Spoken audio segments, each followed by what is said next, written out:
Hey everyone, Adam here. So check this out. This is a cool little trick for fixing low segmentation.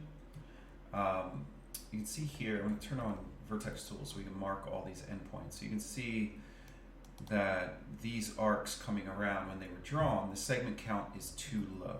Essentially, you're getting this, I would say, faceted or maybe choppy line that's coming around this curve here. So it's not something that you would want in real life. If you were building this shape for a pool or patio or something like that, you would want that to be a lot smoother than that. And in order to do that, you need to have a higher segment count. So you either go through manually and you turn them up in the entity info, or ideally you make sure that when you're drawing out initially, you can set your segment count as you go, and you do that by, as you're in the middle of the arc, you type out your segment count that you want. So I could say maybe 24S, enter, and now when I make my arc, it'll give me 24. Now the next one I make would be 24 too, so I have to be mindful if I'm going to make another little one here, because if I look at the segment count, I've got a normalized segment count, and then over here you can see that we got very, very dense on that curve. So you know that can cause some issues. So you want to be mindful that as you go, if you're going to change the segment count as you go, that you are kind of doing it relative to the overall linear length of that arc, right? So this is a smaller one. Maybe I would drop that down to, maybe that one would work with 12. Like that. Oops. So there it is with 12, right? And it's still a little bit on the low side. So, I mean on the high side. So just be mindful as you go through to either come back and change here the segment count, or as you're doing it. Now, same thing applies for circles. If I would do 6S, I'm making a hexagon.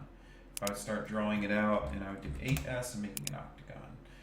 You get the idea. So if I'm drawing out curves in a patio, I might want to go up, or pool, I might want to go up to 72S and really smooth this thing out.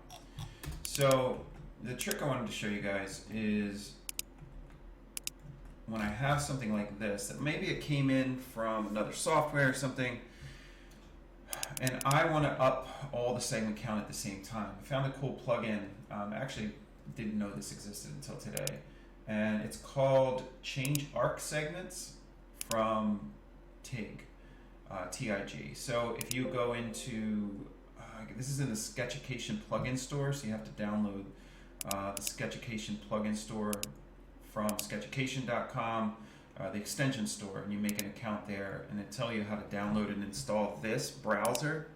And it's kind of like the extension warehouse. It just has more plugins overall. So you could do a search here and search for segments, and it's the first one from TIG.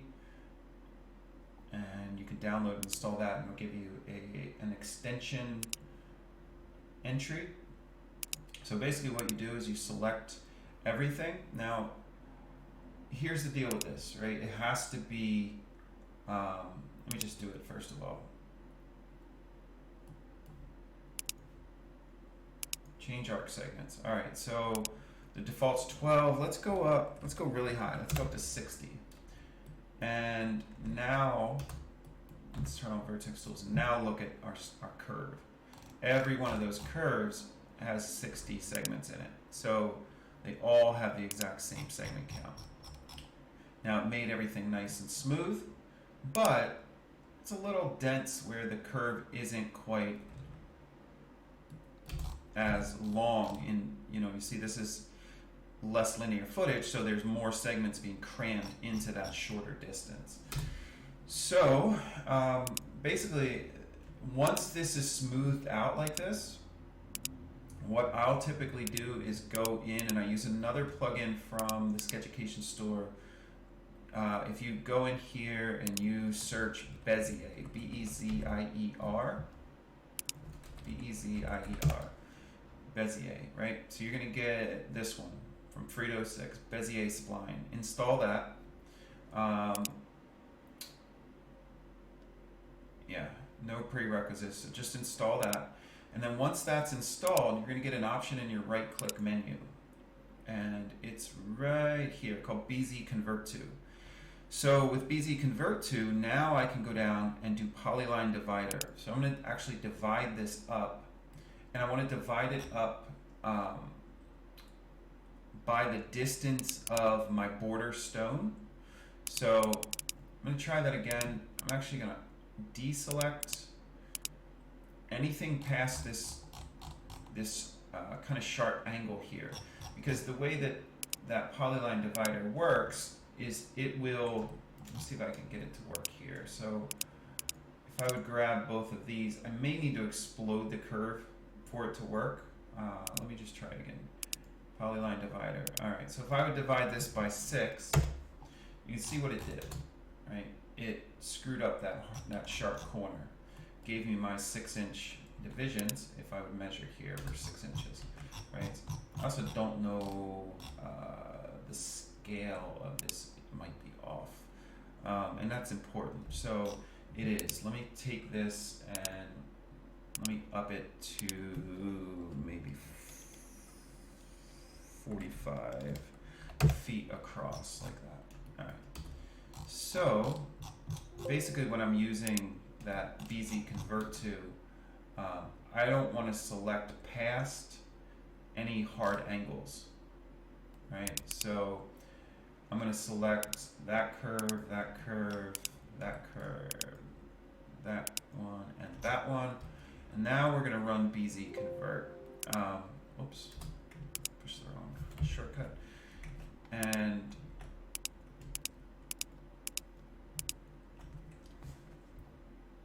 we may need to explode it. If you have problems and it's not working, which, oh, there it goes. So I'm going to go 6 inches. And yeah, see, it gave me a weird end there. So sometimes when it does that, you can get in here, right click, go to explode curve, and then try to run it. And it's still erasing that one piece, which is a glitch in there. When I run into that, basically what I do is, instead of going Polyline Divider, I go Polyline Divider for animation, and then I'll just type my distance as the max length. So type 6 here, and you see now it didn't break that for whatever reason. I have no idea why it does that. So I'm just deleting the center for now. Now I'm going to select those. I'll run Polyline Divider, and then I might even divide this little piece here. So now if I turn on my vertex tools, all of my segments are the exact same length, which is beautiful. So these are the exact width of a border stone. So that's 6-inch segments all the way around. Now this gives me the option to do something pretty cool where I can offset this. And let me offset it by 9 inches, right? So say that's my border width. Now, I'm gonna look at this again. Okay, so you can see all of those little marks show. Now if we get in here, let's get into our styles window. Let's go into edit, edges, turn on endpoints. There we go.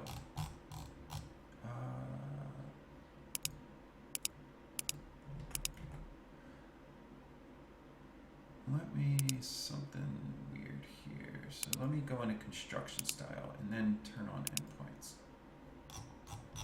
Okay, so they're not showing up because it's not exploded. So if I would explode this curve down,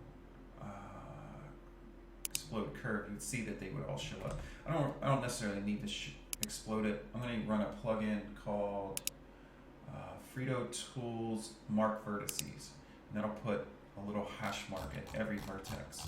So I could get in here now at this point and start connecting all these for my border stones, right? That would take forever. That's a whole lot of connecting to do that. So luckily, there's a plugin that helps with this, and it's called Split Tools, and it is right here. So there's 2 of them, one split donut, one split sausage. So split donut will work if your vertex count So if I did a circle at 60 segments, pulled it out, and then offset that in, okay, my offset is perfectly at 60. If I would mark these vertices, you can see that, just delete that, make it easier. You see that everything's perfectly across from each other, everything's perfect.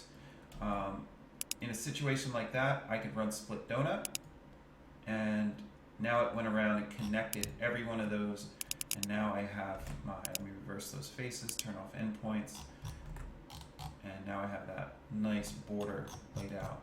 Now, here, split donut won't work because we don't have, we got these miter issues, right? So up here at the miter, we don't have an even endpoint directly across from the other endpoint for the plugin to go and find and say, okay, I know what I'm doing and I'm going to plug it in there, right? So we have to kind of do it manually when we have an odd shape like this. So square, circle, something like that, we can just use split donut, but for an odd shape like this, we're going to use this other one called split sausage. And again, you can get that in the extension store, sketchucation.com, download the extension store plugin, and then browse the extensions from SketchUp and install them directly from SketchUp. So from here, the way we need to run this, here's what I would usually do. I go and connect the corners. First I mark all my vertices, right, because I want to see what I'm doing. Then I make sure I'm marking the corners directly at the corner. And then I'll go and draw a line from the first endpoint, basically the miter, right, the end brick right there. And now I'll go up. This is a hard corner, so I want to mark that as well. Sorry, I'm getting an autosave error because my autosave is going into Dropbox. But let me connect that there and that there, and just like that. So I've basically set up kind of roadblocks here, so that the plugin doesn't go past this line or this line, right? And that's what, so now we just have kind of this long run, right? So if we're thinking we're gonna go cut all these border stones, we have those.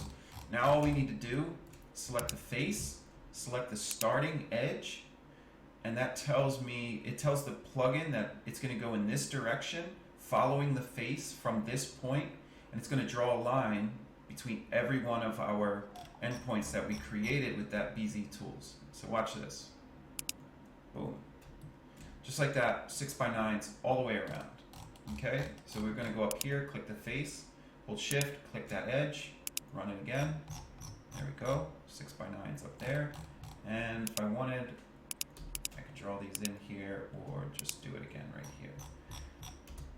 Now I will go into edit, delete guides, get rid of all those marked vertices, and look at that, that's beautiful. So now, if I just trace one of those edges, it drew the center of my patio. So we start with the border, get the border in, clean it up, offset it, have our edges there. Now, we can kind of have our interior be just as smooth and fit right on that line. So now we could get in there and texture that. So there's a couple different ways to go about texturing.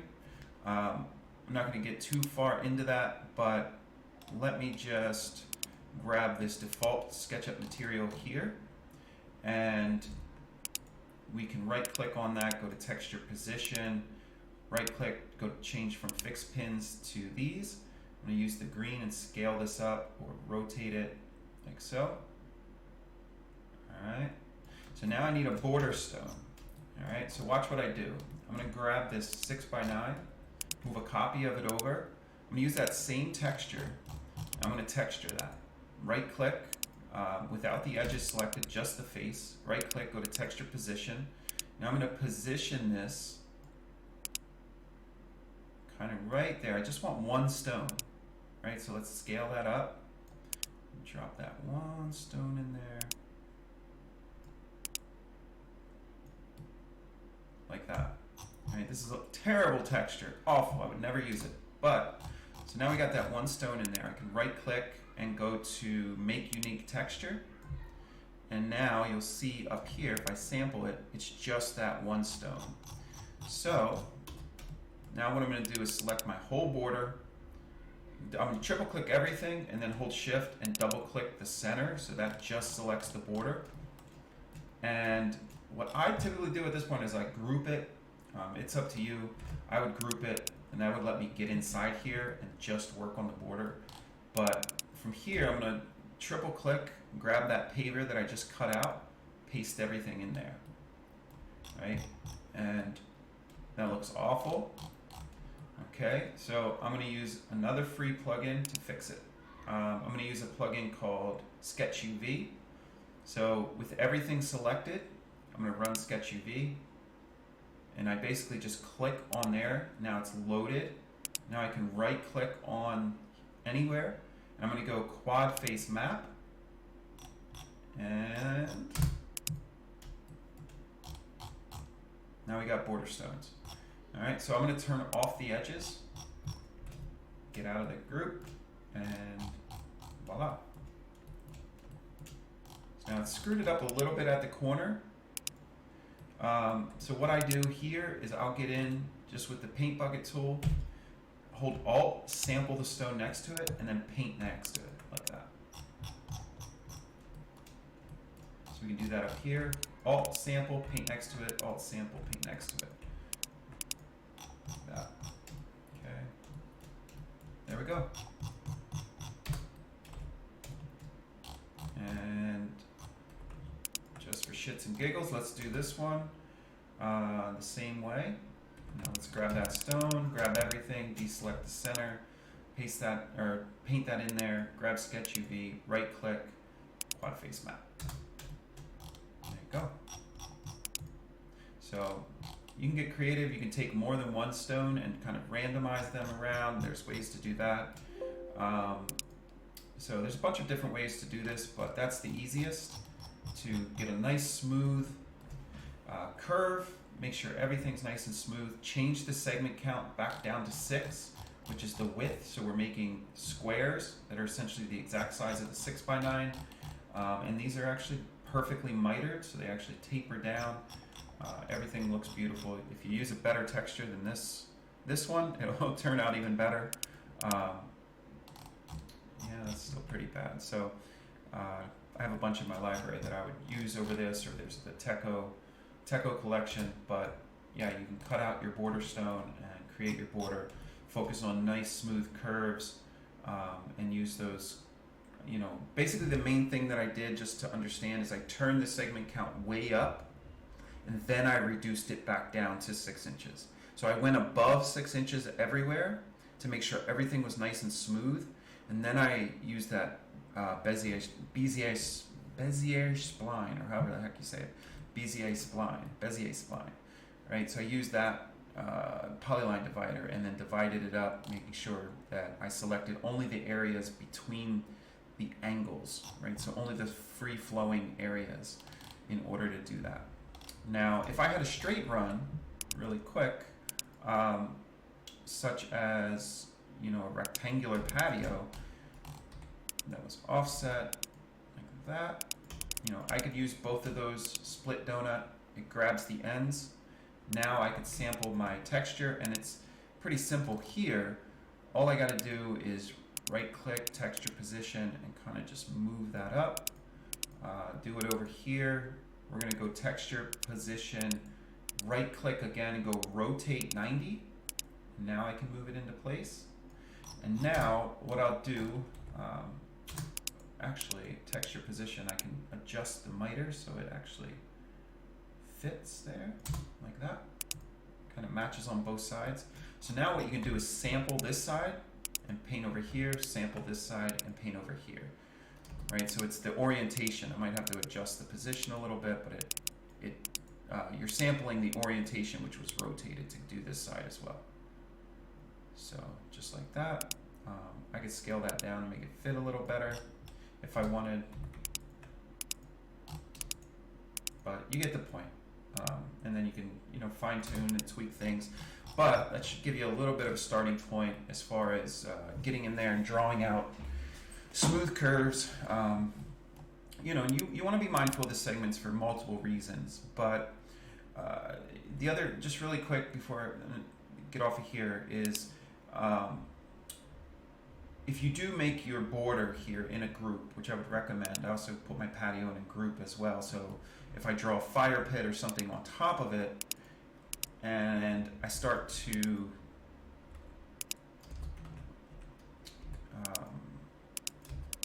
have a fire pit here, right? If I can pull that up. And I group the fire pit as well. Now I can move the fire pit around independently. I can play with it in different spots. So I like to keep things grouped because, you know, it allows you to kind of play. It's easier for revisions, et cetera, et cetera. So if you do group this border, you can right click on it and go to soften, right? There's soften smooth edges. And down here, you want to turn on soften coplanar. And basically, now I can click on it with just one click, go up into my entity info, and I see that I have 102 square feet of border stone, right? Or if you downloaded that Sketch UV plugin to do the border stuff, and I think that's in the regular extension warehouse as well, but it's definitely in the Sketchucation extension store. It comes with this path select tool, which is really cool. So you can select that, and now I can either double click on the line, and it's a little hard to see once we get that stone in, so sometimes I'll switch over to hidden line view, and I double clicked and it selected the whole perimeter. So now I can come up here and look, and my linear square footage is 139 feet of that whole border. So if I needed to order edging, I could get rid of maybe this piece here, where maybe that's where it's touching the house, and or maybe this is landscape bed up here. Maybe I don't need edging. So my linear footage of edging right there is 104 feet, and I can actually get in and label that.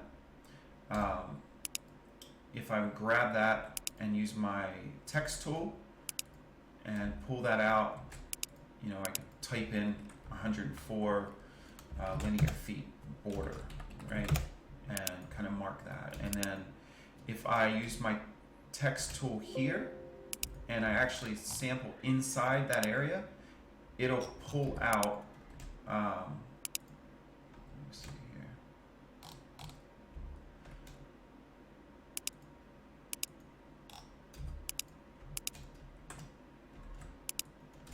Maybe it won't. Oops, I'm using the wrong keyboard shortcut. All right, so I can come up here and copy.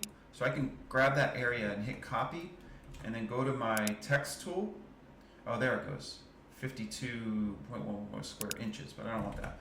And I'm going to paste in my square footage, and then just click, and now my square footage there, my linear footage, and my square footage of my center. Usually if I just click once, it's being weird here. Oh, I'm outside the group, that's why. There we go. So get into my border, and if I click there, there we go. There's our square footage of the interior patio surface. So just like that, we've got the linear footage of the outer border where we need edging. We've got the square footage of our border stones. You know, add some overage for cuts, and then we've got our square footage. Again, increase that size if you're doing an estimate, but that gives us a starting point. If you do download this Frito Tools plugin, there is a cool option, especially if you're working with groups and you don't want to open and close the group to get some of these numbers. There's a really cool tool in here. It is, I think it's this one. Let me just double check. It's, yeah, label with areas, right? So if I'm going to grab that, and now I can go square feet, which is right here. And now I can do square feet there, square feet there, square feet there, click and drag. And now I've got the total square feet of those three interior areas, which is 896 feet. Okay, so if I wanted just the square feet of my three borders, I can grab in there, grab there, and this is a little tough because I haven't softened it. So yeah, I I would have to manually go through. I'm not going to go through that. But if I did get in here and group that, and then go down here and soften it, turn soften coplanar off and then on again. Now that tool, I should be able to see, grab all of that together. So I can grab that. If I would have made that a group, I could have did that as well. And now just click and drag, and there is the square footage of my interiors and square footage of my patio on the outside. So, you know, even if you're not doing a design per se, SketchUp is a really cool tool just to get in and pull some numbers quick, to understand how things work, to kind of brainstorm, or to do an estimate. You know, get in there and lay out. You know, there's times where I know something is a certain size and I just use SketchUp to help me do some math sometimes. So that really helps. Let me turn back on the textures here, and there we go. So created 3 shapes, put borders on everything, and everything's nice and smooth and works really well. So hope that's helpful. If you have any questions, let me know. All right, y'all, have a good one.